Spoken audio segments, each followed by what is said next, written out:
کیا سونی بات کی مدینے والے رسول نے، قربان جائیں حضور کے جملوں پر۔ ایک شخص نے پوچھا حضور سونا اسلام کون سا ہے، خوبصورت مسلمان کون ہے؟ تو نبی پاک صلی اللہ علیہ وسلم نے فرمایا وہ خوبصورت مسلمان ہے جو بات اس کے مقصد کی نہیں بے معنی ہے وہ بات وہ چھوڑ دے، بے مقصد باتوں سے الجھنا جو بندہ چھوڑ دے وہ مسلمان بڑا سونا مسلمان ہے۔ ہم کمزور اس لیے ہوتے ہیں کہ ہماری توجہ زیادہ دوسروں کی باتوں پر پڑتی ہے۔ پھر فرمایا والذین هم للزکاۃ فاعلون، وہ لوگ جو زکوٰۃ دینے کا کام کرتے ہیں، صدقات کرتے ہیں، خیرات کرتے ہیں، وہ کامیاب ہو جاتے ہیں۔ پھر فرمایا والذین هم لفروجہم حافظون، وہ جو اپنی شرمگاہ کی حفاظت کرتے ہیں۔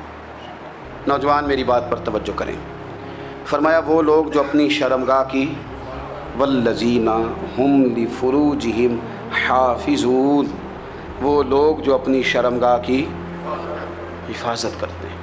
حضور غوث پاک رضی اللہ تعالیٰ عنہ فرمایا کرتے تھے دو چیزیں انسان اپنی سنبھال لینا، ایک پیٹ اور ایک شرمگاہ، تو فرماتے تھے ولایت اس کے بڑی قریب آ جاتی۔ ہم نہ ان لذات میں الجھ جاتے ہیں۔ سیانے سیانے بندے روٹی کمر سیدھی کرنے کے لیے کھانی چاہیے، زبان کے ذائقے کے لیے نہیں کھانی چاہیے۔ یہ زبان کا ذائقہ لگ جائے یہ کہیں کا نہیں چھوڑتا انسان۔ اپنی شرمگاہ کی جو لوگ حفاظت کر لیتے ہیں، کوئی بڑے سے بڑا گناہ کرنے سے بھی بندہ کافر نہیں ہوتا، بندہ کفر کرنے سے کافر ہوتا ہے۔ گناہ بڑے سے بڑا کرنے والا بھی گناہ گار ہے، کافر نہیں۔ لیکن بعض گناہ ایسے ہیں جو جس وقت بندہ کر رہا ہوتا ہے اس وقت وہ مومن نہیں ہوتا۔ میرے نبی کریم صلی اللہ تعالیٰ علیہ وسلم نے فرمایا جب کوئی شرابی شراب پیتا ہے اس وقت مومن نہیں ہوتا، جب کوئی چور چوری کرتا ہے تو اس وقت مومن نہیں ہوتا، اور جب کوئی زانی زنا کرتا ہے تو تب وہ مومن نہیں ہوتا۔ اتنی دیر کے لیے اس کے دل سے ایمان نکال لیا جاتا ہے۔ یہ جو ہمارے لڑکے بن سنور کے نکلتے ہیں، یہ جو میک اپ کا خرچہ لڑکیوں کے برابر لڑکوں کا ہوتا جا رہا ہے، یہ جو لڑکے بھی رات کو چہرے پر کریم لگا کر کے سوتے ہیں، یہ بتا سکتے ہیں کہ مقاصد کیا ہے؟ بتا سکتے ہیں؟ یعنی بچے بھی بغیر شیمپو کے بال نہیں دھوتے، مثلا کیا کرنا ہے آپ نے اس کا؟ بڑی بڑی قیمتی چیزیں جو ہیں وہ آپ نے رکھی ہوئی ہیں، مقصد کیا ہے؟ یہ جو ہمارے بچے بن سنور کے نکل رہے ہیں تو کیا دعوت دے رہے ہیں سوسائٹی کو؟ شارٹ نکرے پہن کے جو نکلے ہوئے ہیں، اریاں لباس پہن کے نکلے ہوئے ہیں۔ اقبال نے کہا تھا دیار مشرق ہوس میں غلطاں، شباب اریاں شراب عیسیاں، جسے بھی دیکھو غریق عیسیاں۔ ہم ایسی تہذیب کیا کریں گے؟ شباب اریاں، تم نے اپنی جوانی ننگی کر ڈالی ہے ساری، معاذ اللہ۔ کن مقاصد کے لیے؟ میں وہ اعداد و شمار بتا نہیں سکتا۔ ہمارے ہاں گند سستا ہو گیا ہے، لوگوں نے گناہ تک پہنچنا آسان بنا دیا ہے۔ آپ دیکھ لیں گندگی دروازے پہ اور گند موبائل میں، کیسے بچائیں ان بچوں کو؟ کیا کریں؟ کلیجے پھٹتے ہیں۔ ابھی باتیں سوچتے ہیں تو سوچتے ہیں آنے والی نسل کو کہاں لے جائیں، کہاں چھپائیں، کیا ایسا کریں کہ یہ بچ جائیں۔ خدا را قربان جائیں حضرت عثمان غنی پر۔ مصنف ابن ابی شیبہ میں صحابہ فرماتے ہیں حضرت عثمان غنی نا بڑے مالدار تھے۔ مال آتا ہے تو لوگ عیاش نہیں ہو جاتے، مال آتا ہے تو لوگوں کی خواہشات بہت بڑھ نہیں جاتی۔ بڑے مالدار تھے، مالدار بھی تھے اور سونے بھی بڑے تھے۔ حضرت اسامہ بن زید کہتے ہیں میں نے زندگی میں اتنا سونا بندہ نہیں دیکھا جتنے حضرت عثمان غنی خوبصورت تھے، پیسہ بھی حسن بھی۔ لیکن فرماتے ہیں کہ حضرت عثمان غنی سب سے بڑھ کر اپنی شرمگاہ کی حفاظت کرنے والے، اور سب سے بڑھ کر صلہ رحمی کرنے والے، رشتہ داروں سے اچھا سلوک کرنے والے، حیا والے، شرم والے، پاکیزگی والے۔ آپ کا ذہن ہے، آپ صبح اٹھتے ہی ذہن بنا لیں کہ میں نے آج اتنا سبق پڑھنا ہے، آج اتنی تفسیر دیکھنی ہے، اتنی عبادت کرنی ہے، فلانی نعت میں نے دیکھنی ہے، فلاں خیر کا کام کرنا ہے، فلاں آدمی کے ساتھ نیکی کرنی ہے۔ صبح ذہن بنا لیں، آپ کا ذہن وہی کام کرنے لگے گا۔ لیکن اگر صبح اٹھتے ہی ذہن میں گندگی ہے، رات کو سوتے ہی معاذ اللہ ذہن میں وسوسے ہیں، تو پھر سارا دن وہی چکی چلے گی، وہی انداز رہے گا۔ تھوڑا سا آپ کو اس کی نگرانی کرنی ہے، تھوڑا سا۔ فحاشی، عریانی یہ تیزی سے پھیل رہی ہے، تیزی سے گندگی لوگ کشید کر کے لاتے ہیں۔ اور حیا کا مطلب صرف اتنا ہی نہیں ہے آپ زنا اور بدکاری سے بچیں، آپ اپنی زبان کو بھی حیا والا بنائیں۔ کوئی کچا کمزور جملہ، گندی بات، گالی کبھی بھی زبان پہ نہ آئے، آپ کا انداز حیا والا ہو۔ بے باک ہو جانا، بے باک بولنا۔ میں बारीकी से इस बात को समझता हूँ और मैं आपको बहुत सारे बुज़ुर्गों के इरशादात का निचोड़ अर्ज़ करने लगा हूँ। आप अपना ज़हन साफ़ कर लें, आपके बहुत सारे काम वैसे ही सही हो जाएंगे, क्योंकि हमारे दीन के अंदर ज़्यादा अजर नीयतों और इरादों पे मिलता है।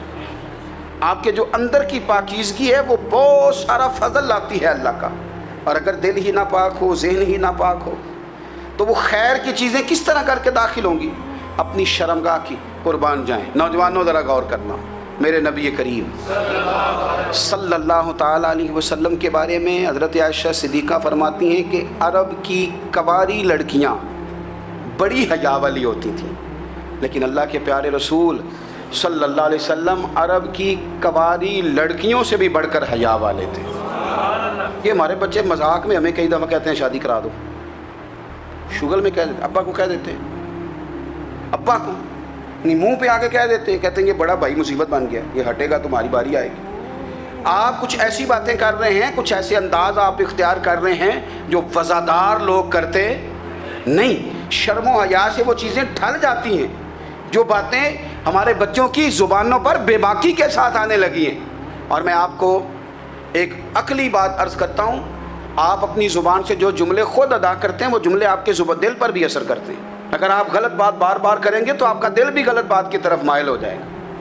आप 10 बार, 15 बार, 20 बार कोई खैर की बात करें, खैर की, तो आप देखेंगे आपका दिल भी खैर की तरफ माइल हो जाएगा। आप खैर की बातों पर अपने आप को लाएं, अच्छी बातों पर अपनी तवज्जो लाएं, आपका दिल भी अच्छाई की तरफ माइल हो जाएगा। किफल का एक वाक़या तिरमिज़ी में मिलता है। एक शख्स किफल नाम का था बनी इसराइल में। एक औरत मजबूर थी, उसके बच्चे भूखे थे, तो किफल ने उसे मायल कर लिया कि तू मेरे साथ गुनाह करेगी तो फिर मैं तेरे बच्चों की रोटी तुझे दूंगा। तो वो औरत पहले तो बेचारी ना मानी, लेकिन बच्चों की भूख देख के मजबूर हो गई। जब किफल के करीब गई ना वो औरत, उसने दरवाजे सारे बंद कर लिए। तिरमिज़ी शरीफ में उसका वाक़या मौजूद है। चारों जानिब से बंद हो गया सारा कुछ। लेकिन जब वो किफल कहता है मैं उस बीबी के पास जाने लगा तो औरत का वजूद कांपता था। जिस बंदे को गुनाह की तरफ जाते उसकी तबीयत में हिजान पैदा हो, तो माना यह है कि अभी जहन पूरा गलीज़ नहीं हुआ, अभी तबीयत पूरी गंदी नहीं हुई, अभी ईमान की बहुत सारी किस्में मौजूद हैं, औरत का वजूद कांपता है। तो किफल कहते हैं कि मैंने उसे कहा कि सारे दरवाजे बंद हैं, डरती क्यों है? तो कहने लगी डरती इसलिए हूँ कि सारे दरवाजे बंद नहीं होते, एक दरवाज़ा खुला है और वो दरवाज़ा रब्बे कदीर का दरवाज़ा है, उसे कैसे बंद किया जा सकता है? तो कहते हैं जब उसने ये लफ्ज़ कहे तो मुझ पर भी बात का असर हुआ, मुझ पर। तो मैंने कहा कि अगर तू औरत हो के रब से इतना डरती है तो मुझे तो उसने मर्द बनाया है, तो मर्द तो होता ही वो है जो अपने आप पर कंट्रोल कर सके। तो अब ना मामला आगे जाएगा, अब यहाँ बात रुकेगी नहीं, जा मैं तुझे आज़ाद करता हूँ। औरत गई, उसने तौबा की किफल ने, और रात रो के कहने लगा मालिक आज मैंने तौबा की है तो मेरे ऊपर मेहरबानी करना, मेरी तौबा टूटने ना पाए। रात उसने तौबा की, रात ही इंतकाल हो गया। लोगों को पता था बड़ा बेहया है, बद किरदार है, गुनाहगार है, शायद लोग उसका चेहरा देखने भी ना जाते, पर मालिक करीम है ना। हुजूर फरमाते हैं सवेरे उसके दरवाजे पे लिख दिया अल्लाह ने, लोगों रब ने किफल के सारे गुनाह माफ़ कर दिए हैं, उसके दरवाजे पे लिख दिया गया। जब आप अपनी हिफाजत करना चाहते हैं तो अल्लाह फिर असबाब भी पैदा कर देता है।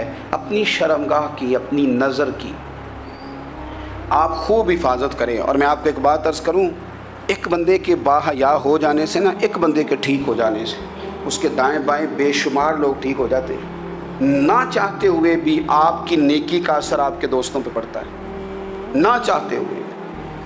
और एक बंदे के बिगड़ जाने से उसके दाएं बाएं बहुत सारे लोग बिगड़ जाते हैं, बहुत सारे लोग बिगड़ जाते हैं। आप अगर अपने लब व लहजे पर ये पाबंदी लगा सकें और अपने आप को अगर आप संभाल सकें तो फिर याद रखिएगा बड़ी सारी चीज़ें बेहतर हो जाएंगी। कुछ चीज़ें ऐसी होती हैं जो हम ना फराख दिली से बांटते हैं, और कुछ चीज़ें ऐसी होती हैं जो मजबूर होकर हम देते हैं। कई दफ़ा ऐसा होता है कि सामने वाला कुछ ज़्यादा तकलीफ़ में होता है और हमारे पास भी वुसअत नहीं होती, लेकिन ज़्यादा अजर उसी बंदे को मिलता है जो थोड़ी तकलीफ़ बर्दाश्त करे और सामने वाले की तकलीफ़ को